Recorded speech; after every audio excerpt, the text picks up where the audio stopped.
Assalamualaikum warahmatullahi wabarakatuh.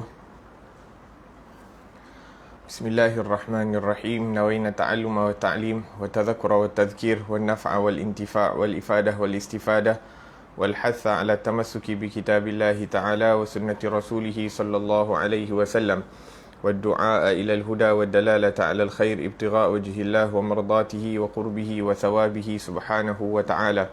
اللهم إنا نسألك فهم النبيين وحفظ المرسلين وإلهام الملائكة المقربين.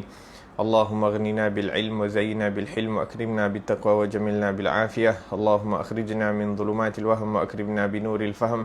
سبحانك لا علم لنا إلا ما علمتنا إنك أنت العليم الحكيم. رب اشرح لي صدري ويسر لي أمري واحلل عقدة من لساني يفقه قولي وسدد لساني واهد قلبي بحق سيدنا محمد صلى الله عليه وسلم. Waqala al-musannif, telah berkata al-imam Abdullah al-imam Hujjatul Islam Muhammad bin Ahmad Abu Hamid Al-Ghazali At-Tusi rahimahullahu ta'ala. Semoga Allah subhanahu wa ta'ala manfaatkan kita dengan ilmu beliau dan ilmu seluruh orang salih sehingga hari kiamat. Amin ya rabbal alamin. Kitab Bidayatul Hidayah pada muka surat 11. Bahagian pertama, adab-adab melaksanakan ketaatan. Ila anqal, dan engkau wahai penuntut tidak dapat melaksanakan segala perintah Allah Subhanahu wa taala kecuali dengan menguasai hati dan seluruh anggotamu pada sekian masa dan nafasmu, bermula dari pagi sampai ke petang. Dan ketahuilah bahawa Allah Subhanahu wa taala itu mengetahui segala yang ada di dalam hatimu dan dia menilik segala yang ada pada zahir dan batinmu. Dan dia mengetahui segala masamu, lintasan hatimu dan segala langkah-langkahmu dan segala diammu dan gerakmu. Dan sama ada engkau bergaul dengan orang banyak atau engkau duduk bersendirian. Sebenarnya engkau sentiasa di dalam perhatian Tuhanmu. Maka tidak diam sesuatu yang diam di alam mulk, iaitu alam yang nampak oleh manusia, dan alam malakut, alam yang tidak nampak oleh manusia. Dan tidak bergerak segala yang bergerak kecuali Tuhan yang menguasai sekalian langit dan bumi itu melihat dan mengetahui, seperti firman-Nya, ya'lamu kha'inatal a'yuni wa ma tukhfis sudur. Dia, iaitu Allah Subhanahu wa taala, mengetahui pandangan mata yang khianat dan apa yang disembunyikan oleh hati. Dan firman-Nya lagi, fa innahu ya'lamu sirra wa akhfa. Allah Subhanahu wa taala mengetahui rahsia dan yang lebih tersembunyi lagi. Maka jagalah adab-adabmu di hadapan Tuhanmu, baik zahir ataupun batin, seperti beradabnya seorang hamba yang hina, yang banyak membuat kesalahan di hadapan seorang raja yang gagah perkasa. Dan bersungguh-sungguhlah engkau menjalani adab-adab itu sehingga Tuhanmu tidak melihat engkau di tempat yang dia larang. Dan jangan sampai engkau tidak ada di tempat yang dikehendakinya kehadiranmu. Dan engkau tidak akan mampu berbuat demikian kecuali bila engkau aturkan waktumu baik-baik dan engkau susunkan wirid-wiridmu, iaitu bacaanmu dari pagi hingga petang. Maka dengarlah nasihatku baik-baik, kerana aku akan menyebutkan segala yang disuruh oleh Tuhanmu bermula dari engkau bangun tidur, iaitu di waktu pagi, sampai engkau kembali ke tempat tidurmu pada hari yang berikutnya. Alhamdulillah wassalatu wassalamu ala sayyidina Rasulillah wa ala alihi wa ashabihi wa man walah, amma ba'd. Alhamdulillah, kita bersyukur kepada Allah Subhanahu wa taala yang mana dengan taufik dan inayah daripada Allah Subhanahu wa taala kita dapat hadir bersama-sama dalam majlis, dalam pengajian kitab Bidayatul Hidayah yang dianjurkan oleh Rumah Ngaji Nur Al-Hikmah. Naam. Al-Imam Ghazali selepas menyebutkan ataupun selepas memulakan daripada bahagian pertama, iaitu adab-adab melaksanakan ketaatan, menyebutkan bahawa perkara yang paling penting untuk seseorang hamba itu melakukan ataupun menunaikan adalah perkara-perkara yang difardukan oleh Allah Subhanahu wa taala, yang mana ianya merupakan modal perniagaannya bersama Allah Subhanahu wa taala. Kerana dengan adanya amalan fardu ini, barulah amalan-amalan lain akan diterima daripada amalan-amalan sunat. Akan tetapi jika amalan fardu itu tidak disempurnakan, maka amalan-amalan sunat itu akan ditolak, akan tertolak. Seperti yang disebutkan bahawa barang siapa yang disibukkan dengan amalan fardu sehingga dia tidak mempunyai masa untuk melakukan amalan sunat, maka dia akan dimaafkan. Adapun orang-orang yang menyibukkan diri dengan amalan-amalan sunat akan tetapi tidak menyempurnakan daripada amalan fardu, maka dia merupakan orang-orang yang tertipu oleh syaitan, waliyadzubillahi tabaraka wa ta'ala. Naam, maka Al-Imam Ghazali rahimahullahu ta'ala menyebutkan bahawa kamu tidak akan sampai ke darjat yang tinggi hakikat ihsan kecuali dengan kamu menyempurnakan segala perintah Allah Subhanahu wa taala.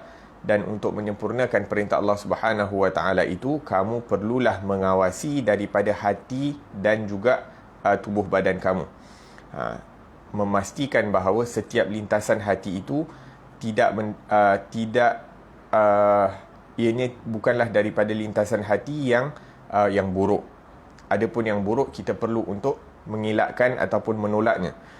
Naam, wastighraq a'dha'ika ma'allahi ta'ala, dan menyibukkan tubuh badan kita itu bersama Allah Subhanahu wa ta'ala, iaitu dengan dalam ketaatan daripada subuh hingga ke malam.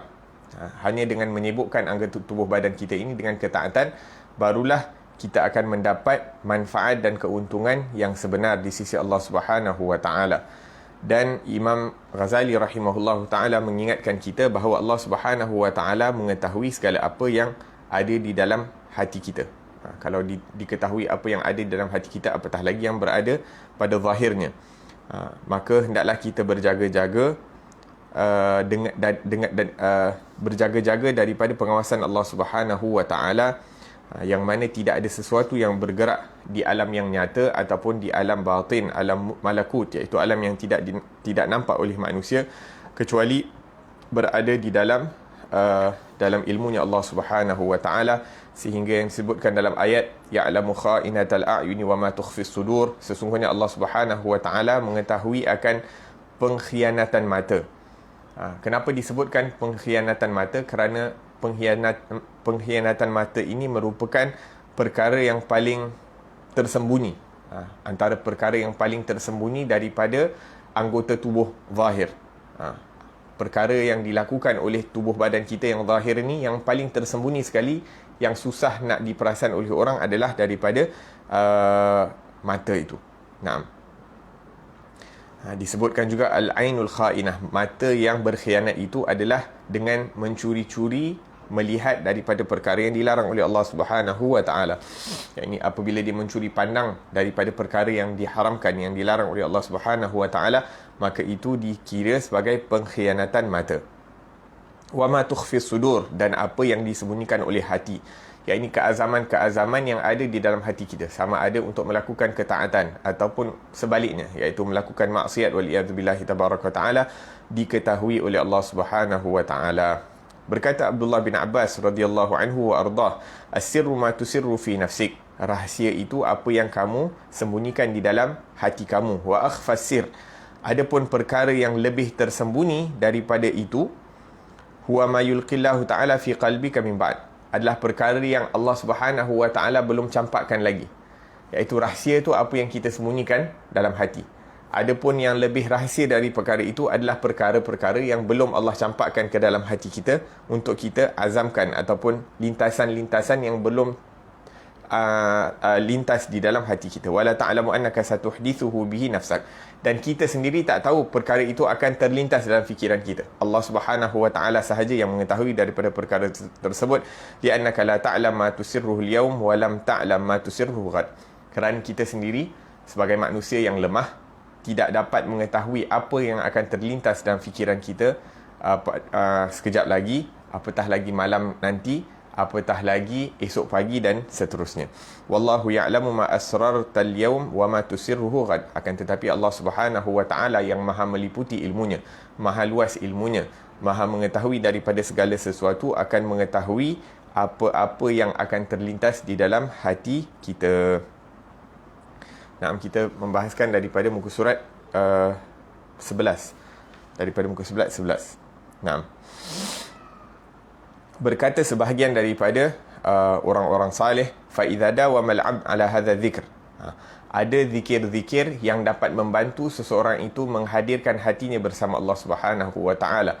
Yang mana dengan menghadirkan hati bersama Allah Subhanahu wa taala akan timbul rasa pengawasan Allah Subhanahu wa taala. Apabila hati kita hadir bersama Allah, maka kita akan sentiasa rasa ada CCTV mengawasi kita. Kita akan merasakan daripada ada CCTV mengawasi kita.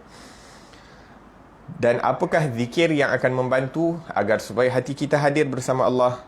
Maka disebutkan di sini Allahu syahidi, Allah Subhanahu wa taala sedang menyaksikan aku. Allahu hadiri, Allah hadir bersama aku. Allah muttali'un alayya, Allah sedang mengetahui apa yang terlintas di dalam fikiranku. Allah sedang menilik segala apa yang ada di dalam hatiku. Maka dengan diulangi setengah-setengah zikir ataupun setengah-setengah daripada seperti zikir-zikir ini, Allahu syahidi, Allahu hadiri, Allahu muttali'un alayya, maka akan menjadi asbab untuk kita mudah mengawasi daripada lintasan fikiran ataupun perkara-perkara yang terlintas di dalam hati kita. Maka dengan adanya kehadiran hati bersama Allah Subhanahu wa taala pada setiap waktu dan keadaan, maka mudahlah seseorang hamba itu untuk menunaikan sesuatu ibadah dengan cara yang paling sempurna yang dikehendaki oleh Allah Subhanahu wa taala, dengan dijaga akan ikhlasnya, dengan dikosongkan akal fikiran dan hatinya daripada kesibukan-kesibukan dunia. Kerana apa? Kerana kesibukan dunia dan kelalaian daripada mengingati Allah Subhanahu wa taala merupakan perkara-perkara yang mendatangkan kerosakan kepada ibadah seseorang. Mendatangkan kerosakan dalam ibadah ke seseorang. Wa man tamakkana min tilkal muraqabah fi ibadatihi aliman bi annahu yunaji malakil muluk dhahaba anhu alwaswatas sadr. Barang siapa yang mantap muraqabahnya, pengawasan hatinya terhadap Allah Subhanahu wa taala, merasakan bahawa dia berada di hadapan Allah, beribadah kepada Allah, bermunajat kepada Allah Subhanahu wa taala, maka pada waktu itu akan hilang daripada hatinya waswasah, iaitu berfikir tentang perkara-perkara yang lain selain daripada Allah Subhanahu wa taala, dan mudah untuk dia menghayati apa yang sedang dia baca. Mudah untuk dia menghayati daripada apa yang sedang dibaca. Ini orang yang kadang-kadang memahami daripada bahasa Arab pun kalau tidak menghadirkan hati bersama Allah, kadang-kadang dia tak perasan apa dia baca. Apatah lagi kita ni terkadang tak faham bahasa Arab. Kalau kita tak berusaha bersungguh-sungguh untuk hadirkan kita di dalam ibadah kepada Allah Subhanahu wa taala, maka akan lebih mudah kita lalai daripada merasakan pengawasan Allah Subhanahu wa taala terhadap kita. فَإِذَا كَانَتْ عِبَادُتُ كَذَلِكَ انْفَتَحَ لَهُ فِيهِ مَعَارِفُ. Apabila seseorang itu beribadah kepada Allah Subhanahu wa taala dengan kehadiran hati dan fikiran yang kosong daripada kesibukan dunia, maka akan terbukalah kefahaman-kefahaman daripada Allah Subhanahu wa taala, akan dibukakan, dilontarkan di dalam hati hamba ini kefahaman-kefahaman ataupun ma'rifah, pengenalan terhadap Allah Subhanahu wa taala, keagungan Allah Subhanahu wa taala. Maka fata'adab ayyuhal miskin, maka beradablah kamu wahai seorang yang sangat mengharapkan daripada pemberian, daripada anugerah Allah Subhanahu wa taala. Wahai orang-orang yang mengharapkan anugerah, yang sangat memerlukan daripada pemberian, rahmat, pertolongan, pengampunan daripada Allah Subhanahu wa taala untuk anggota tubuh badannya yang zahir maupun yang batin. Maka beradablah kita di hadapan Allah, sama ada dengan anggota tubuh badan kita yang zahir ataupun dengan hati kita. Sama ada kita melakukan perkara-perkara yang baik. Sebagai contoh, kadang-kadang kita membantu orang lain, akan tetapi bila kita tengok orang lain tidak berterima kasih kepada kita, kadang-kadang kita jadi marah. Sebab apa? Sebab kadang-kadang kita mengharapkan daripada melakukan perkara yang baik itu balasan daripada orang tersebut. Akan tetapi kalau kita mengawasi, kita hadirkan di dalam hati kita ini, kita tolong orang kerana apa? Nak mendapatkan keridhaan Allah, ingin mendapatkan pengampunan Allah, maka mudah untuk kita, maka kita tidak akan berikan perhatian sama ada orang itu berterima kasih ataupun tidak kepada kita. Ataupun bila kita bersifat dengan akhlak yang baik, kita tunjuk akhlak yang baik, kita nak orang beri pengiktirafan kepada akhlak yang mulia itu. Sedangkan kita buat itu juga kerana Allah Subhanahu Wa Taala, bukan untuk nak diiktiraf atau bukan untuk nak dikatakan bahawa kita ni orang yang berakhlak mulia. Dan kalau kita merasakan bahawa segala akhlak mulia itu sumbernya adalah Rasulullah sallallahu alaihi wasallam, maka kita merasakan bahawa akhlak kita itu yang baik, yang mampu kita lakukan sedikit itu jauh sekali nak sampai daripada kesempurnaan akhlak yang Allah berikan kepada Nabi Muhammad sallallahu alaihi wasallam. Kesabaran baginda, yakni berbaik sangkanya Rasulullah sallallahu alaihi wasallam, tawaduknya, rendah dirinya Rasulullah sallallahu alaihi wasallam, pemaafnya Rasulullah sallallahu alaihi wasallam. Kalau nak dibandingkan kita dengan baginda, maka kita akan merasakan bahawa sifat-sifat baik yang kita ada itu sangat jauh nak dibandingkan dengan sifatnya Rasulullah sallallahu alaihi wasallam. Begitu juga beradab zahir dan batin itu adalah dengan kita melakukan perkara-perkara berlawanan dengan kehendak hawa nafsu kita. Apa yang hawa nafsu kita nak, kita lakukan yang sebaliknya, yang mana perinciannya akan disebutkan pada pengajian yang akan datang insya-Allah. Min hubbid dunya war riyasah, antara perkara-perkara yang perlu kita elak daripada mengiyakan daripada kehendak hawa nafsu ni apa? Dua perkara yang sangat yang utama ataupun asas daripada kerosakan hati manusia itu adalah kecintaan terhadap dunia dan kecintaan terhadap kepimpinan.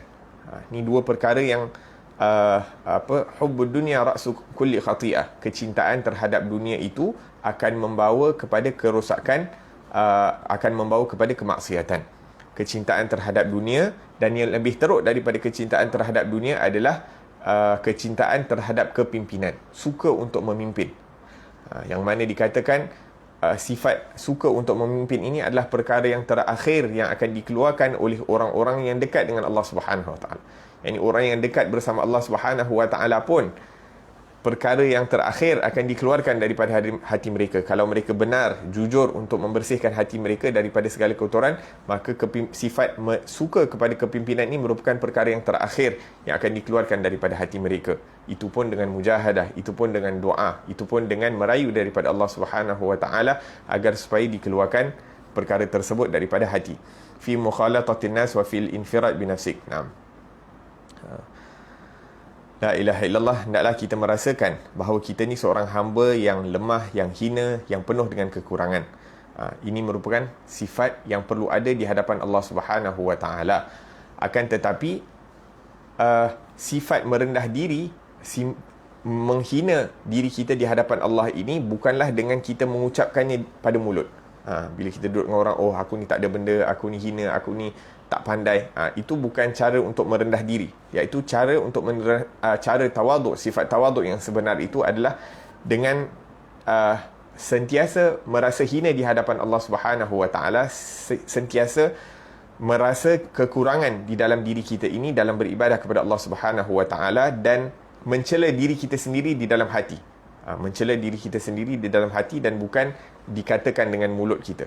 Sifat tawaduk itu bukan terletak pada perkataan, akan tetapi sifat tawaduk itu letak di dalam tempatnya adalah di dalam hati. La ilaha illallah. Naam.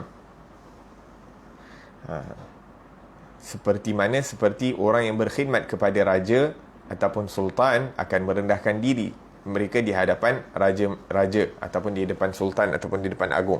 Begitu juga kita perlu lebih aula untuk kita merendahkan diri di hadapan Allah Subhanahu Wa Taala.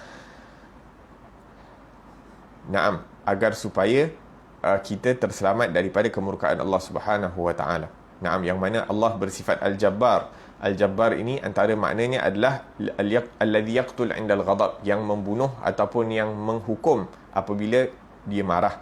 Al-Qahhar, alladhi, yang mana mempunyai kekuasaan untuk memaksa daripada hambanya untuk melakukan sesuatu perkara. Iaitu apabila Allah telah memutuskan sesuatu perkara, maka hambanya tidak berkuasa untuk melakukan sebaliknya. Qala ba'duhum, sebahagian orang-orang salih berkata, idza aradta an taf'al shay'an fa'lam awwalan anna Allah hadirun wa nadhirun. Antara cara untuk menyempurnakan ibadah seseorang itu kepada Allah Subhanahu Wa Taala adalah apabila kita ingin melakukan sesuatu ibadah, sesuatu perkara, ketahuilah bahawa Allah Subhanahu Wa Taala sedang melihat kita dan Allah Subhanahu Wa Taala sedang mengawasi kita. Fa in kana dhalika syai' khairan, kalau perkara tersebut itu baik, maka lakukanlah ibadah tersebut dengan rendah diri, dengan rasa kehinaan dan sebagainya. Dan salah satu tanda rendah diri ini kita tidak ta'ziman lillah, wa illa fatruku khaufan minallah. Dan kalau kita tidak mampu untuk, ataupun kalau kita merasakan perkara tersebut itu bukan daripada perkara-perkara yang baik, maka tinggalkanlah perkara tersebut, amalan tersebut, kerana takutkan Allah Subhanahu wa taala ataupun takutkan akan azabnya. Naam. Kemudian disebutkan di sini bahawa dan bersungguh-sungguhlah engkau menjalani adab-adab itu sehingga Tuhanmu tidak melihat engkau di tempat yang dilarang, dan jangan sampai engkau tidak ada di tempat yang dikehendakinya kehadiranmu. Naam. Maka di sini ada perbezaan di antara, iaitu setiap orang yang berakal akan mengetahui bahawa ada perbezaan di antara tempat yang dijadikan untuk ibadah dan tempat yang dijadikan bukan untuk ibadah, daripada segi keutamaan, daripada segi kelebihan, iaitu tempat masjid ataupun tempat-tempat mulia yang dijadikan sebagai ibadah, ataupun tempat majlis taklim, rumah ngaji dan sebagainya, itu disediakan, dibina, didirikan untuk beribadah, untuk menuntut ilmu, untuk berzikir dan sebagainya. Dan tempat-tempat yang sebaliknya, yang bukan untuk ibadah, maksudnya fadilatnya kurang, seperti yang maklum, seperti yang kita ketahui secara logik kita boleh fikir, dan kita tahu tempat yang kotor pula, yang dijadikan tempat maksiat dan sebagainya, tidak ada faedah untuk berada di dalamnya. Sebab itu dia kata kita perlu untuk berada di tempat yang dikehendaki oleh Allah Subhanahu wa taala, seperti di masjid, tempat-tempat baik.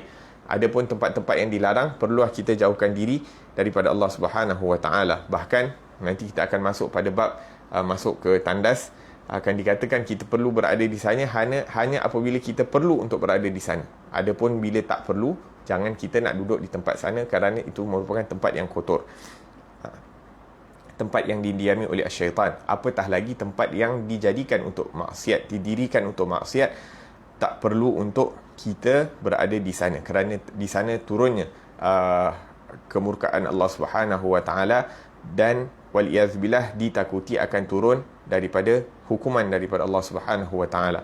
Sehingga disebutkan bahawa apabila Nabi sallallahu alaihi wasallam berjalan dengan sahabat-sahabat baginda, apabila melalui di sesuatu kawasan yang mana turun pada tempat itu akan kemurkaan Allah Subhanahu wa taala, diazab kaum tersebut, maka Nabi menundukkan pandangan dan beredar dari situ atau melalui daripada tempat itu dengan keadaan laju, takut kemurkaan Allah turun di tempat itu, sallallahu alaihi wasallam. Maka ini merupakan adab-adab yang diajarkan oleh Rasulullah. Perlu untuk kita hadirkan diri di tempat yang diperintahkan oleh Allah, dan cuba untuk mengelakkan diri daripada berada di tempat-tempat yang dilarang oleh Allah Subhanahu wa taala. Naam. Allah Subhanahu wa taala larang Rasulullah sallallahu alaihi wasallam untuk berada di masjid yang dilarang, yang mana masjid itu dibina atas niat-niat yang tidak elok. Seperti disebutkan tentang satu masjid yang disebutkan di dalam Al-Quran, la taqum fihi abada, kerana yang membina itu adalah orang-orang munafik, maka mereka mendirikan masjid itu bukan dengan niat-niat yang baik. Maka dilarang baginda sallallahu alaihi wasallam untuk berada di dalam masjid tersebut. Ini baru tempat yang baik, tapi didirikan dengan niat yang tidak baik. Apatah lagi daripada tempat yang memang tempat tu memang tak baik. La ilaha illallah. Dan di dalam Al-Quran ataupun dalam hadis Nabi sallallahu alaihi wasallam, ataupun dalam peristiwa Isra' dan Mi'raj, kita diajarkan oleh baginda sallallahu alaihi wasallam, ataupun kita antara pengajaran yang boleh kita ambil daripada peristiwa Isra' dan Mi'raj, baginda sallallahu alaihi wasallam diperjalankan ke tempat-tempat yang mulia. Yang ini baginda sallallahu alaihi wasallam diperjalankan daripada Masjidil Haram, yang mana tidak ada tempat yang lebih mulia di atas muka bumi ini daripada Masjidil Haram ataupun daripada Kaabah. Akan tetapi diperjalankan kepada tempat yang mungkin levelnya lebih rendah, akan tetapi untuk mendapat keberkatan di tempat-tempat tersebut. Diperjalankan hingga ke Masjidun Nabawi ataupun Madinah, tempat hijrahnya baginda. Kemudian diperjalankan ke Masjidil Aqsa. Dan di antara ataupun dalam perjalanan itu diperintahkan baginda sallallahu alaihi wasallam untuk menziarahi tempat-tempat yang ada keistimewaan, antaranya tempat kelahiran Nabi Isa yang diberkati Allah Subhanahu wa taala. Kemudian di tempat munajatnya Nabi Musa ala nabiyina wa alaihim afdalus salatu wassalam. Kemudian Nabi bersinggah juga ke kuburnya Nabi Musa yang mana berdekatan dengan Baitul Maqdis, yang berdekatan dengan Masjidil Aqsa, yang mana Nabi Musa alaihi salam sewaktu hampir hajalnya untuk meninggal dunia, untuk wafat, maka Nabi Musa memohon kepada Allah Subhanahu wa taala dengan mengatakan, adnini minal ardil muqaddasah, ya Allah, dekatkanlah aku ini dengan tempat yang diberkati. Seperti yang disebutkan dalam Al-Quran, subhanalladzi asra bi'abdihi laylan minal masjidil harami ilal masjidil aqsa alladzi barakna haulahu. Masjidil Aqsa yang diberkati sekelilingnya. Maka Nabi Musa bila nak meninggal dunia ingin ditanamkan di tempat yang diberkati Allah Subhanahu wa taala. La ilaha illallah. Dan kalau kita tengok juga di dalam Al-Quran, Nabi Zakaria ala nabina wa alaihim afdalus salatu wassalam, apabila masuk di tempat ibadahnya Sayyidatina Maryam, falamma dakhala 'alaiha Zakaria al-mihraba wajada 'indaha rizqa. Apabila Nabi Zakaria masuk di tempat ibadahnya Siti Maryam, mendapati bahawa ada rezeki-rezeki di tempat ibadahnya Sayyidatina Maryam, yang mana tidak terdapat di luar. Ada rezeki-rezeki yang ada di dalam tempat tersebut yang tak ada di luar. Maka Nabi Zakaria bertanya, qala ya Maryam anna laki hadha, wahai Maryam, di mana kamu dapat rezeki ini? Qalat hiya min indillah. Ini adalah datang daripada Allah Subhanahu wa taala. Innallaha yarzuqu man yasha'u bighairi hisab. Sesungguhnya Allah Subhanahu wa taala merezekikan sesiapa yang dikehendaki dengan rezeki tanpa perhitungan. Maka apabila melihat perkara tersebut, perkara seakan-akan perkara yang karamah, yakni rezeki-rezeki yang tidak ada di luar terdapat di dalam bilik ibadahnya Siti Maryam, maka di situ juga, pada waktu itu juga, terus Nabi Zakaria berdoa kepada Allah Subhanahu wa taala. Hunalika da'a Zakaria rabbah. Dan pada tempat tersebut terus Nabi Zakaria berdoa kepada Allah Subhanahu wa taala, rabbi habli min ladunka dzurriyyatan thayyibah, sehingga akhir. Syahid yang hendak disebutkan di sini bahawa tempat-tempat yang mulia, tempat ibadah-ibadah seperti tempat ibadahnya Siti Maryam ataupun tempat ibadahnya mana-mana daripada orang-orang salih daripada umat Nabi Muhammad sallallahu alaihi wasallam, yang mana tidak ada umat yang lebih mulia daripada umatnya Nabi Muhammad sallallahu alaihi wasallam. Kalau tempat ibadah umat-umat zaman dulu itu dimuliakan Allah, maka kemuliaan tempat ibadah daripada umat Nabi Muhammad sallallahu alaihi wasallam itu lebih mulia daripada tempat ibadahnya umat-umat zaman dahulu. Yang mana kalau Nabi boleh berdoa di tempat ibadahnya orang-orang salih di zaman dulu, maka tidak menjadi kesalahan untuk kita mengambil keberkatan daripada tempat ibadah daripada umat Nabi Muhammad sallallahu alaihi wasallam. La ilaha illallah. Begitu juga diriwayatkan bahawa Sayyidina Umar Al-Khattab radhiyallahu anhu berdoa kepada Allah Subhanahu wa taala dengan mengatakan, Allahumma rzuqna syahadah, ya Allah, berikanlah aku kesyahidan, tapi di mana? Fi biladi Rasulillah, di kotanya Rasulullah sallallahu alaihi wasallam. Sehingga sahabat-sahabat bertanya, ya Amirul Mukminin, bagaimana mungkin kamu ingin mendapat syahid sedangkan kamu tidak keluar berjihad di jalan Allah Subhanahu wa taala? Yang mana pada zaman dulu kalau nak berjihad itu kena keluar daripada kota Madinah. Kebiasaannya mereka akan keluar di jalan Allah dan di medan peperangan dan sebagainya. Akan tetapi dikabulkan, diterima permintaan Sayyidina Umar Al-Khattab sehingga beliau terbunuh di Madinah Al-Munawwarah. Maka asyahid di sini, hendaklah kita cuba meletakkan diri kita di tempat-tempat yang dimuliakan oleh Allah Subhanahu wa taala, tempat-tempat ibadah, tempat-tempat yang disukai oleh Allah Subhanahu wa taala, tempat-tempat yang diberkati oleh Allah Subhanahu wa taala. Dan kalau Nabi Muhammad diperintahkan oleh Jibril, dianjurkan oleh Jibril untuk menziarahi daripada kuburnya Nabi Musa, maka hendaklah kita sebagai umat ini lebih aula untuk kita menziarahi daripada sering berusaha untuk sering menziarahi daripada magamnya Rasulullah sallallahu alaihi wasallam. Semoga Allah Subhanahu wa taala pilih kita untuk menziarahi daripada Baitullahil Haram dan juga menziarahi daripada Madinahnya Rasulullah ataupun menziarahi daripada baginda sallallahu alaihi wasallam fi khairin wa lutfin wa afiyah. Kemudian Imam Ghazali meneruskan dengan menyebutkan tentang adab-adab bangun dari tidur. Hendaklah engkau berusaha supaya dapat bangun dari tidur sebelum terbit fajar, dan hendaklah zikrullah yang mendahului segala sesuatu, baik di hatimu atau di lidahmu. Dan bacalah doa ketika itu, alhamdulillahilladzi ahyana ba'dama amatana wa ilaihin nusyur, asbahna wa asbahal mulku lillah, wal 'azamatu was sultanu lillah, wal 'izzatu wal qudratu lillahi rabbil alamin. أصبحنا على فطرة الإسلام وعلى كلمة الإخلاص وعلى دين نبينا محمد صلى الله عليه وسلم وعلى ملة أبينا إبراهيم حنيفا مسلما وما كان من المشركين. اللهم إنا نسألك أن تبعثنا في هذا اليوم إلى كل خير، ونعوذ بك أن نجترح فيه سوء أو نجره إلى مسلم.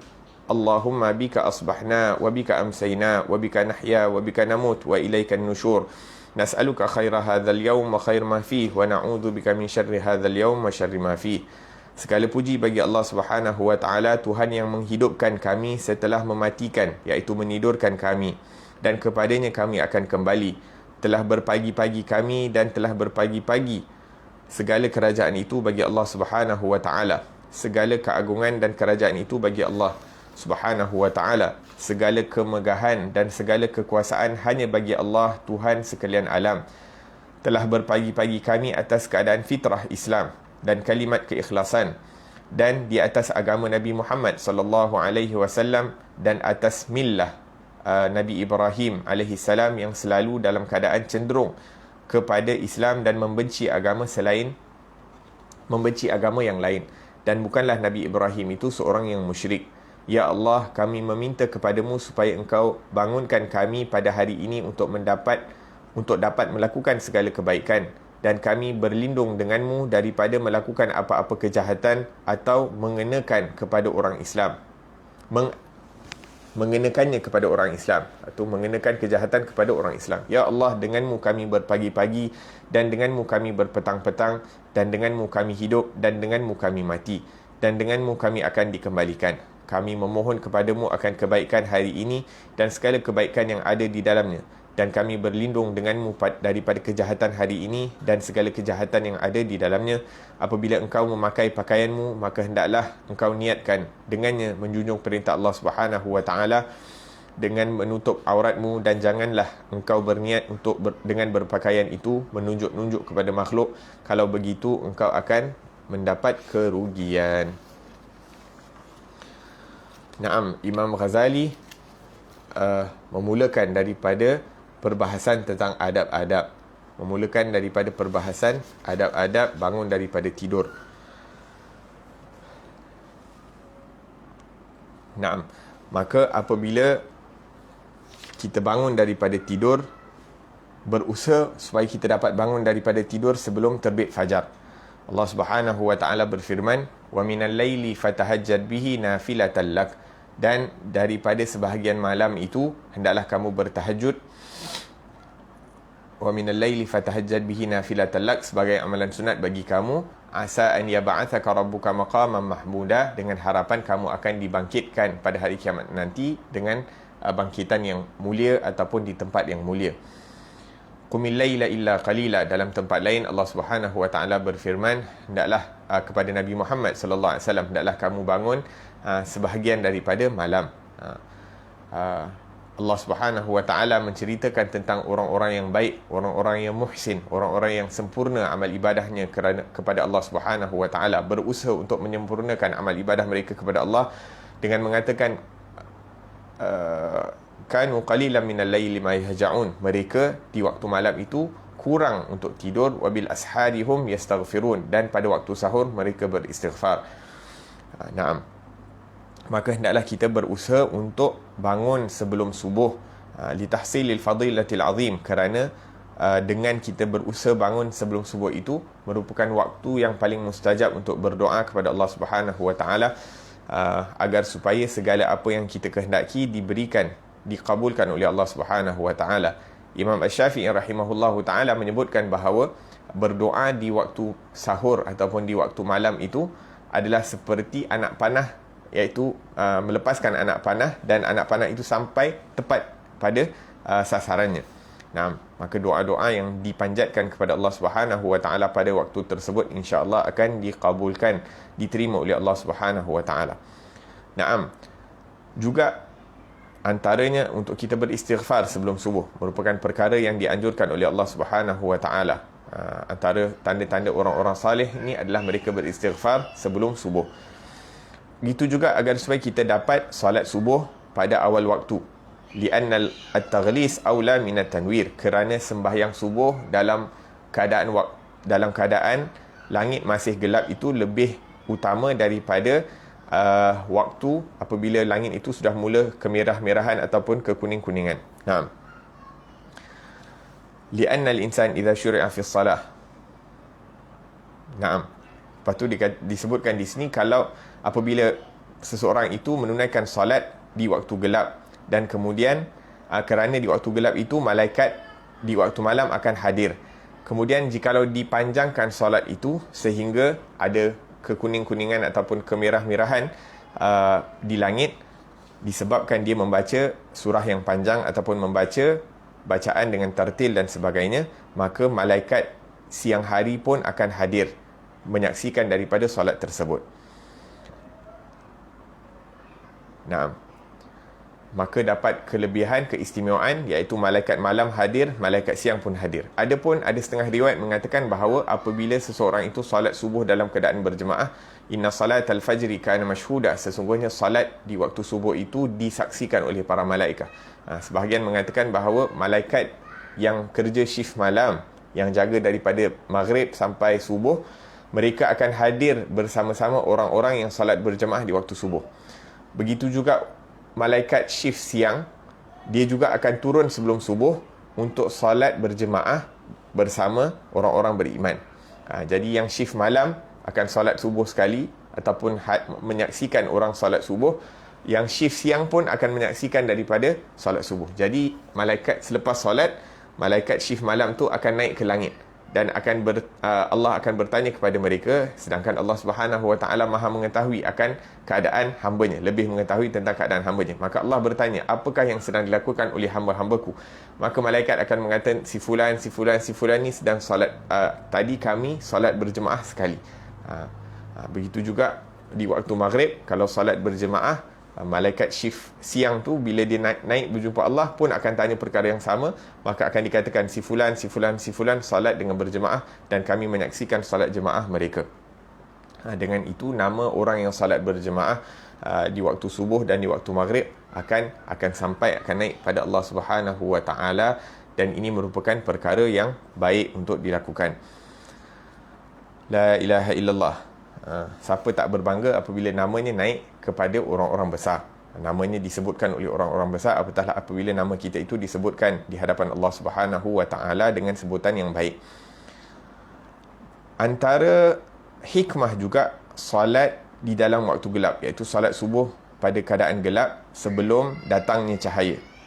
Kerana fadhulmatu munasabatun lil maut wal adam, kerana kegelapan itu adalah seakan-akan tanda kematian ataupun melambangkan kematian dan ketiadaan. Yang ini manusia itu sebelum diwujudkan oleh Allah, dia itu tidak wujud. Maka kegelapan itu seakan-akan melambangkan ketidakwujudan seseorang. Wadha'u munasabatun lil hayah wal wujud, dan cahaya itu melambangkan kehidupan dan kewujudan. Maka apabila seorang manusia itu bangun daripada tempat tidurnya, seakan-akan dia berubah daripada kematian ke dalam kehidupan, daripada ketidakwujudan ke kewujudan. Wa minas sukun ilal harakah, daripada berdiam tidak bergerak hingga dapat bergerak. Dan keadaan yang menakjubkan ini menunjukkan keagungan, keesaan, kekuasaan, kudratnya Allah Subhanahu wa taala dalam melakukan dalam mengaturkan segala perkara yang kita lihat di alam ini. Dan apabila perkara itu tersebut hadir dalam hati kita, kita dapat merasakan perubahan tersebut, maka hati dan akal fikiran kita ini akan diberikan cahaya oleh Allah Subhanahu wa taala, sehingga kita dapat mengenal kekuasaan Allah Subhanahu wa taala, dan dengan itu akan hilanglah penyakit-penyakit hati. Bila kita kenal akan Allah Subhanahu Wa Taala, kita tahu kekuasaan Allah, kehebatan Allah, keagungan Allah, barulah penyakit-penyakit takabur, penyakit-penyakit ujub, sedikit demi sedikit penyakit riya akan keluar daripada hati kita. La ilaha illallah. Kerana kebanyakan manusia ini mempunyai penyakit-penyakit hati, ataupun penyakit-penyakit hati ini telah menggelapkan hati mereka. Antaranya adalah kecintaan terhadap dunia, berebut-rebut untuk mendapatkan dunia, bersifat hasad, berlumba-lumba terhadap perkara dunia. Dan para nabi ini tugas mereka untuk mengubati daripada penyakit-penyakit hati. Para nabi dan para rasul seperti spesialis hati untuk mengubati penyakit-penyakit hati manusia. Dia bukan penyakit Allahumma salli ala Muhammad, penyakit sakit jantung ataupun arteri tersumbat ke apa, tapi dia punya tersumbat tu tersumbat dengan penyakit-penyakit riak, penyakit-penyakit hasad, yang mana hanya para nabi dan pewaris-pewarisnya yang diiktiraf oleh para nabi, itu sahaja yang akan dapat mengubati daripada penyakit-penyakit hati tersebut. La ilaha illallah. Jadi salah satu asbab untuk mendapatkan penyembuhan daripada penyakit hati ini adalah untuk bangun di waktu malam dan beribadah dan bermunajat kepada Allah Subhanahu Wa Taala. Dan kemudian disebutkan di sini, wal yakun awwalu ma yajri, hendaklah perkara yang pertama yang hadir di dalam hati kita dan juga yang bergerak pada lisan kita ini adalah berzikir kepada Allah Subhanahu Wa Taala. Jangan pula perkara yang pertama yang hadir dalam hati kita, berapa banyak mesej orang hantar dalam WhatsApp, berapa banyak komen yang orang dah komen ataupun like daripada apa yang kita post malam sebelum tidur. Perkara yang last yang kita buat sebelum tidur adalah handphone kita, Instagram, Facebook dan sebagainya. Perkara yang pertama pun kita check di waktu pagi juga perkara yang sama, WhatsApp, Facebook dan sebagainya. Waliyadzubillah tabaraka wa ta'ala. Hendaklah perkara yang terakhir adalah zikir. Begitu juga perkara yang pertama, zikir kepada Allah Subhanahu Wa Ta'ala. Disebutkan bahawa Nabi SAW bersabda yang diriwayatkan oleh Imam Bukhari rahimahullah, yaqidu syaitan ala qafiyati ra'si ahadikum idza huwa nama thalatha uqad. Syaitan akan mengikat 3 ikatan pada kepala manusia apabila mereka tidur. Yadribu ala kulli uqdatin makanaka alaika laylun tawilun farqud.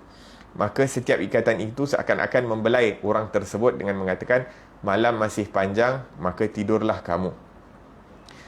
Maka kalau dia terjaga di waktu malam, maksudnya ikatan itu akan membelai dia untuk tidur. Tapi kalau dia bangun je, dia zikir kepada Allah Subhanahu Wa Taala, terbukalah simpulan satu ikatan.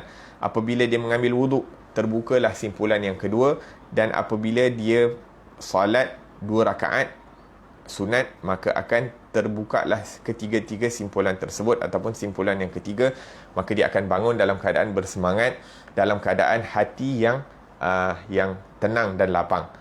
Kalau tak, dia akan bangun dalam keadaan bad mood dan sebagainya. Waliyadzubillah tabaraka wa ta'ala, dalam keadaan malas untuk beribadah kepada Allah Subhanahu Wa Ta'ala. Jadi penting apabila kita bangun, kita baca doa, lepas tu ambil wuduk dan sembahyang sunat 2 rakaat yang ringan seperti yang dianjurkan oleh Rasulullah sallallahu alaihi wasallam. La ilaha illallah. Faqul inda dhalik, maka hendaklah kamu bacakan sewaktu bangun daripada tidur, alhamdulillahilladzi ahyana. Segala puji bagi Allah Subhanahu Wa Taala, doa yang kita dah sebutkan tadi. Kita berpagi-pagi dalam berada dalam kerajaannya Allah, dalam keagungannya Allah Subhanahu Wa Taala. Berada dalam agamanya Nabi Muhammad sallallahu alaihi wasallam. Dan kemudian kita memohon daripada Allah Subhanahu Wa Taala agar kita dibangkitkan di waktu pagi ini dalam segala kebaikan. Iaitu bersedia diberi taufik untuk melakukan segala kebaikan yang mungkin dapat kita lakukan pada hari tersebut. Iaitu diajarkan kita untuk pasang niat. Kerana perkara innamal a'malu binniat, sesungguhnya segala amalan itu diganjarkan sesuai dengan niat. Maka kalau kita bangun pagi, kita pasang niat, ya Allah, apa-apa yang kebaikan yang aku mampu untuk lakukan, segala perkara yang fardu yang telah diperintahkan kepadaku, aku ingin lakukan dengan sempurna. Segala perkara yang diharamkan, aku niat untuk meninggalkan segalanya dengan sempurna. Segala perkara yang sunat, semampu boleh, aku cuba lakukan. Perkara yang makruh, semampu yang boleh, aku cuba tinggalkan dan sebagainya. Maka kita bangun je pagi telah mendapat pahala dengan niat yang telah kita hadirkan tersebut. Wa na'udzubika an najtarih fi su'. Naam. Ataupun menyakiti mana-mana orang Islam, ataupun minta perlindungan agar supaya kita tidak disakiti oleh mana-mana orang pun. Dan kita minta kebaikan daripada hari tersebut dan memohon perlindungan daripada keburukan hari tersebut dan apa-apa yang ada di dalamnya. Dan ini diajarkan oleh Allah Subhanahu wa taala ataupun diajarkan oleh Nabi Muhammad sallallahu alaihi wasallam agar supaya kita minta kebaikan daripada segala perkara yang ada di sekeliling kita, dan kita minta perlindungan daripada segala perkara yang ada di sekeliling kita, sama ada di waktu pagi, sama ada di waktu petang, hatta sewaktu berkahwin pun kita diajarkan untuk mohon kebaikan daripada pasangan kita, dan kita minta perlindungan daripada apa-apa keburukan yang mungkin berlaku di antara pasangan dan sebagainya. Minta kebaikan sewaktu nak pakai baju, minta perlindungan daripada apa-apa keburukan yang mungkin hasil daripada baju tersebut. Wahakadha, Islam mengajarkan segala kebaikan dan mengajarkan kita agar mengelakkan diri kita daripada segala keburukan melalui doa-doa yang diajarkan oleh Nabi Muhammad sallallahu alaihi wasallam dan juga pewaris-pewaris Nabi. Naam. Dalam riwayat lain disebutkan bahawa idza staiqadha ahadukum falyaqul, apabila bangun kamu daripada tidur, seseorang kamu bangun daripada tidur, hendaklah dia menyebutkan alhamdulillahillazi radda alayya ruhi. Doa ni tak ada dalam kitab, akan tetapi dalam buku syarah yang saya baca ni ada. Alhamdulillah, segala puji bagi Allah Subhanahu wa taala yang telah mengembalikan rohku kepadaku. Kita bersyukur kepada Allah sehingga roh kita ni dapat dikembalikan. Dan kita tahu bahawa ada orang yang tidur di waktu malam, akan tetapi di waktu pagi rohnya tidak kembali. Rohnya itu disimpan. Maksudnya telah tamat ajalnya di dunia, maka roh tu tidak kembali ke jasadnya. Begitu juga sekarang ni di musim Covid, berapa banyak yang kita dengar, dan ini perkara yang menyedihkan, berapa banyak daripada orang-orang yang kita kenal, mungkin di kalangan ahli keluarga dan sebagainya, ada orang-orang yang ditidurkan. Akan tetapi setelah beberapa lama ditidurkan, waliyazubillah, yakni roh itu tidak dikembalikan oleh Allah Subhanahu wa taala kerana telah tamat tempohnya di alam dunia. Jadi setiap hari roh itu kembali kepada tubuh badan kita ini, itu merupakan nikmat yang sangat-sangat besar yang diberikan oleh Allah Subhanahu wa taala. Merupakan nikmat yang sangat agung yang diberikan oleh Allah Subhanahu wa taala, yang tidak mampu kita nak membalas daripada pemberian tersebut kecuali dengan bersyukur kepada Allah Subhanahu wa taala dan merasakan ketidakmampuan kita untuk bersyukur dan memuji kepada Allah Subhanahu wa taala.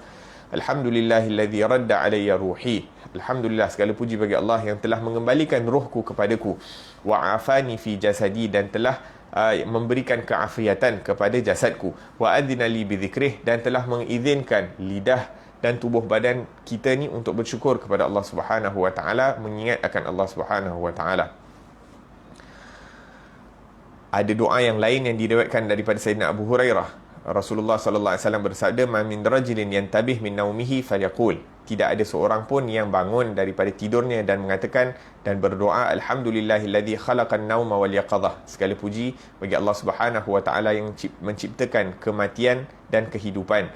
Alhamdulillahilladzi ba'athani saliman sawiya. Segala puji bagi Allah Subhanahu wa taala yang telah membangkitkan aku dalam keadaan selamat dan sihat. Asyhadu anna Allah yuhyil mauta. Aku menyaksikan bahawa Allah Subhanahu wa taala itu berkuasa untuk memberikan kehidupan selepas kematian. Wa huwa ala kulli syai'in qadir, dan berkuasa atas segala sesuatu. Kecuali Allah Subhanahu wa taala akan berfirman, sadaqa abdi, telah berkata benar hamba-Ku. Maksudnya bila kita baca doa tersebut, Allah Subhanahu wa taala mengatakan bahawa kita telah berkata yang benar. Mungkin kalau ada orang lain kata, si fulan berkata benar, tapi mungkin ada kemungkinan untuk dia hanya cakap saja, tapi apa yang kita cakap itu tak benar. Tapi apabila Allah mengatakan orang ini benar, maka benarlah orang tersebut. Mungkin dengan keberkatan tersebut dia akan diberikan taufik untuk sentiasa mengatakan akan kebenaran. Wa anna Aisyah radhiyallahu anhu kana idza staiqadha min al-lail. Sayyidatina Aisyah radhiyallahu anha berkata bahawa Rasulullah sallallahu alaihi wasallam apabila bangun di waktu malam akan membacakan daripada la ilaha illa anta subhanaka subhanakallahumma astaghfiruka li dhanbi wa as'aluka rahmatak. Allahumma zidni ilma wa la tuzigh qalbi ba'da idh hadaitani wa hab li min ladunka rahmatan innaka antal wahhab. Ni zikir ataupun doa yang diriwayatkan oleh Imam Nawawi dalam kitabnya Al-Azkar. Naam, la ilaha illa anta, tidak ada Tuhan yang layak disembah melainkan engkau ya Allah. Subhanak, segala puji bagi Allah Subhanahu wa taala. Astaghfiruka li dhanbi, aku mohon pengampunanmu terhadap dosa-dosaku. Ini yang dibaca oleh Rasulullah sallallahu alaihi wasallam, yang mana dipelihara Allah daripada segala dosa. Tapi Nabi bangun daripada tidur masih lagi beristighfar.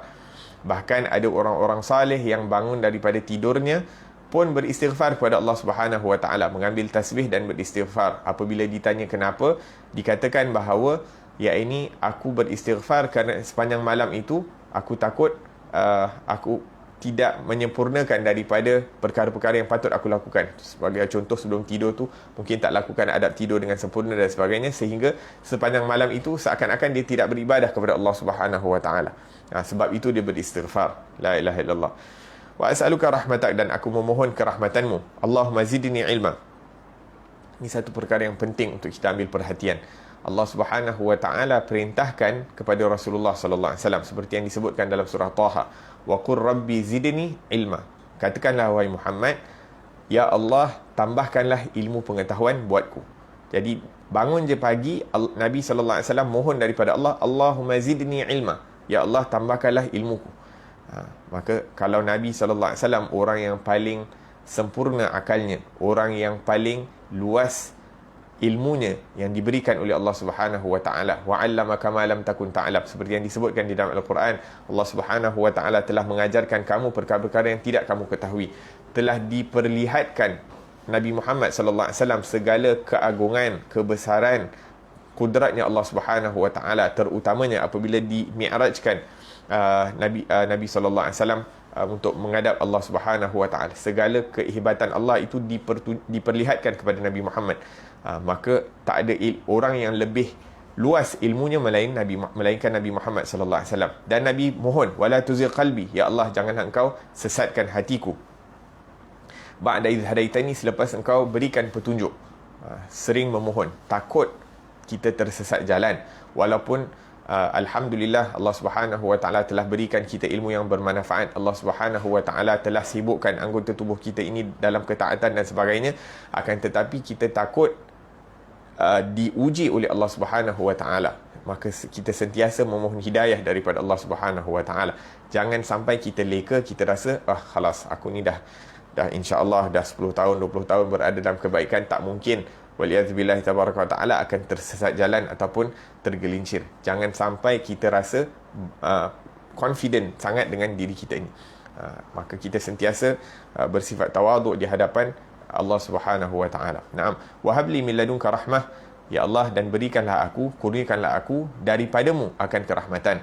Innaka antal wahhab, sesungguhnya engkau zat yang maha memberi. Kemudian fa-idza labithta siyabaka, apabila kamu memakai daripada pakaian kamu, maka niatkanlah. Ini diingatkan kita. Kita bangun daripada tidur, kita berdoa. Kemudian kita bangun daripada tidur, apabila kita memakai daripada pakaian, jangan hanya ini merupakan daily routine. Jangan sampai kita buat perkara-perkara seharian ini sebagai satu rutin. Pakai baju tanpa niat, maka kita diharamkan untuk mendapat pahala. Ini merupakan perkara yang boleh kita dapat pahala. Yang kita sedang bermuamalah, berjual beli dengan Allah Subhanahu wa taala, sebanyak mana pahala yang mungkin kita boleh kaut, kita cuba kaut. Antaranya dengan pakai baju, niat mentaati perintah Allah Subhanahu wa taala. Allah perintahkan untuk menutup aurat. Kita pakai baju dengan niat untuk taat perintah Allah, ikut sunnah Rasulullah, ikut tunjukkan nikmat yang Allah berikan kepada kita, yakni dengan memakai pakaian yang sempurna dan sesuai dan sebagainya. Wahdhar an yakuna qasduka min lubsi thiyab lubsi libasika al-mura'atil khalq. Dan berjaga-jaga, jangan sampai kita pakai baju itu kerana nak tunjuk-tunjuk, nak menunjuk-nunjuk. Kita ni masya-Allah, pakai baju ada brand, pakai baju ada kelas, pakai baju ada style dan sebagainya. Waliyadzubillah fatakhsar, kerana kamu akan rugi. Mungkin pada zahirnya orang suka, insya-Allah orang puji cakap, oh kau ni pandai, ada taste, ada kelas dan sebagainya. Akan tetapi di sisi Allah Subhanahu Wa Taala kita tidak mendapat apa-apa, bahkan ditakuti kita akan diazab. Malau qasdaka bil libasi thiyab. Naam. Wa qala ba'dhum, berkata sebahagian daripada orang-orang saleh, hendaklah para ulama dan penuntut ilmu agama itu di zaman kita secara khusus untuk memakai pakaian yang baik, yang sempurna, dan membesarkan daripada serbannya. Ini sebahagian daripada orang-orang saleh memesan agar supaya pelajar-pelajar agama secara khusus dan ustaz-ustaz untuk memakai dengan pakaian yang sempurna dan membesarkan daripada imamahnya. Wa awsa'a akmaman minal juhala liyakuna al-ilmu qawiyan wa 'azima, agar supaya ilmu itu dipandang tinggi, agar supaya orang memberi penghormatan kepada ahli ilmu. Jangan sampai orang memandang rendah kepada ahli-ahli ilmu. Yang ini dengan para pelajar penuntut ilmu ini menjaga daripada pakaian mereka, jaga daripada outer appearance mereka, maka mereka ini akan dihormati dan dipandang tinggi oleh orang-orang luar. Kerana kebiasaannya manusia ni akan judge by first impression. Jadi dia tengok sekali, nampak, oh orang ni pakaian dia kemas dan masya-Allah. Jadi hati itu Allahumma salli, incline, suka, cenderung kepada orang-orang yang berpakaian kemas dan cantik. Dan kita buat perkara tersebut bukan untuk orang puji, akan tetapi agar supaya menjadi asbab orang mudah untuk terima apa yang kita cakapkan. Yang sebagai orang yang belajar agama itu, yang ini diharapkan apabila orang suka, jadi mudah orang nak terima apa yang disampaikan daripada perkara-perkara agama, maka itu yang diniatkan. Berkata Imam Abu Hanifah rahimahullahu ta'ala kepada sahabat-sahabatnya, azimu amaimakum, besarkanlah imamah kamu, pakailah serban-serban yang besar, wa wasi'u akmamakum li'alla yastakhiffa an-nas bil ilmi wa ahlihi, agar supaya manusia tidak memandang rendah kepada ilmu dan kepada ahli ilmu. Disebutkan bahawa apabila Nabi SAW memakai baju ataupun rida ataupun kain rida ataupun imamah, serban, beliau baginda akan membaca daripada doa, Allahumma inni as'aluka min khairihi wa khairi ma huwalah. Ya Allah, aku memohon kebaikan baju tersebut dan apa yang terdapat, dan kebaikan yang terdapat pada baju tersebut. Wa a'udzubika min syarrih, aku memohon perlindungan daripada keburukan baju tersebut dan apa yang terdapat pada baju tersebut. Disebutkan daripada Sayyidina Mu'adz bahawa Rasulullah sallallahu alaihi wasallam bersabda, barang siapa yang memakai baju baru dan berdoa, alhamdulillahilladzi kasani hadza, segala puji bagi Allah Subhanahu wa taala yang telah merezekikan aku, memakaikan aku dengan pakaian ini, min ghairi haulin minni wala quwwah, tanpa ada upaya dan usaha daripada aku, ghafarallahu lahu ma taqaddama min dhanbi. Ya, ini pakai baju baru, lepas tu doa, Allah ampunkan dosa. Subhanallah. Ya, ini banyak amalan-amalan yang dilakukan ataupun banyak daripada sunnah-sunnah yang dianjurkan oleh Rasulullah sallallahu alaihi wasallam ini, dengan keberkatan baginda kita mengamalkan sunnah tersebut, kita diampunkan dosa oleh Allah Subhanahu wa taala. La ilaha illallah, berapa luasnya pengampunan daripada Allah Subhanahu wa taala, sehingga para malaikat mengatakan bahawa kalau umat Nabi sallallahu alaihi wasallam ini dihancurkan ataupun diazab oleh Allah, ini merupakan satu perkara yang pelik, kerana sebab-sebab pengampunan itu terlampau banyak diberikan kepada umat Nabi Muhammad, sehingga kalau mereka ini tidak diampunkan, ini merupakan satu perkara yang pelik. Dan adapun untuk ulama-ulama, untuk umat-umat terdahulu, kalau mereka itu dapat terlepas daripada azab Allah, itu merupakan satu perkara yang pelik, kerana asbab pengampunan bagi mereka itu adalah sangat kurang. La ilaha illallah. InsyaAllah kita akan sambung pengajian tentang adab-adab masuk ke bilik mandi ataupun tandas pada pengajian yang akan datang. Semoga Allah Subhanahu wa taala berikan kita taufik untuk mengamalkan daripada apa yang telah diperdengarkan kepada kita, dan semoga Allah Subhanahu wa taala manfaatkan kita dengan ilmu yang telah diberikan, dan dijadikan kita daripada orang-orang yang banyak mendatangkan manfaat kepada makhluk-makhluk Allah Subhanahu wa taala. Dan insya-Allah tidak lama lagi kita akan masuk pada bulan Rabiul Awal, bulan Maulid, bulan yang ditunggu-tunggu oleh pencinta-pencinta, kekasih-kekasih umat-umat yang berbangga dengan Nabi Muhammad sallallahu alaihi wasallam, kerana bulan Rabi' ini bulan Maulidnya baginda sallallahu alaihi wasallam, bulan kelahirannya baginda sallallahu alaihi wasallam. Maka kita bersedia sebelum masuk bulan Rabiul Awal ini dengan dipasangkan niat-niat yang baik. Kita berniat untuk memperbanyakkan selawat dan salam kepada baginda. Kita niatkan untuk kalau boleh menghadiri daripada majlis-majlis maulid ataupun bacaan sirahnya baginda sallallahu alaihi wasallam, agar supaya kita dapat mendengar tentang sifatnya, tentang akhlaknya, tentang budi pekertinya Rasulullah sallallahu alaihi wasallam, hingga bertambahlah kecintaan, bertambahlah kerinduan dalam hati kita ini untuk menauladani daripada baginda sallallahu alaihi wasallam, menghidupkan daripada sunnah-sunnah baginda sallallahu alaihi wasallam dan dalam diri kita dan dalam diri ahli keluarga kita. Dan dengan kecintaan dan rinduan tersebut diharapkan kita akan dibangkitkan bersama Rasulullah sallallahu alaihi wasallam di akhirat nanti. Amin Allahumma amin. Wa sallallahu ala sayyidina Muhammad wa ala alihi wasallam. Alhamdulillahirabbil alamin. Rabbana anfa'na bima 'allamtana, rabbi 'allimna alladhi yanfa'una, rabbi faqihna wa faqih ahlana wa qarabatin lana fi dinina ma ahli al-qutri untha wa dhakar, rabbi wafiqna wa fiqhum lima tartadi qawlan wa fi'lan karama.